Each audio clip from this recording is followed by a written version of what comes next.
যত বিলম্ব হচ্ছে ততই রাজনৈতিক এবং অর্থনৈতিক সংকট আরো বৃদ্ধি পাচ্ছে।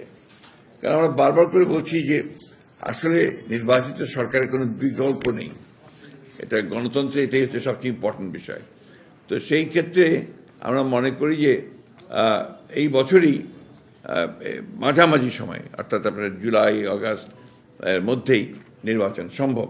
এবং আমরা এই কারণেই আমরা সরকারকে আহ্বান জানাচ্ছি, নির্বাচন কমিশনকে আহ্বান জানাচ্ছি এবং রাজনৈতিক দলগুলির প্রতি আহ্বান জানাচ্ছি যে দেশের বৃহত্তর স্বার্থে এই বছরের মাঝামাঝি সময় নির্বাচন অনুষ্ঠানের জন্য আমরা ব্যবস্থা নিতে পারি।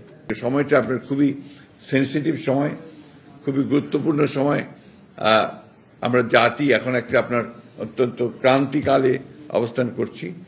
এখন এর থেকে এই গণতন্ত্রের উত্তরণের যে পথটা, এই পথটাকে আমরা কোনো মতেই যেন আপনার এটাকে খুব বেশি বাধাগ্রস্ত না করি, সেই আহ্বানটা আমাদের সকলের।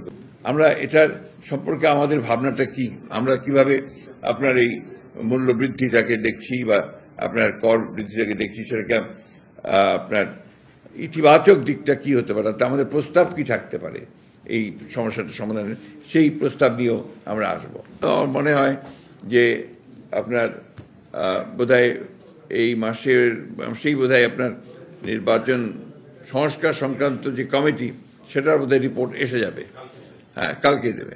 সুতরাং আমার মনে হয় না যে এটা আমরা আরও বিলম্বিত করার প্রয়োজন আছে, কারণ তার কোনো কারণ নেই।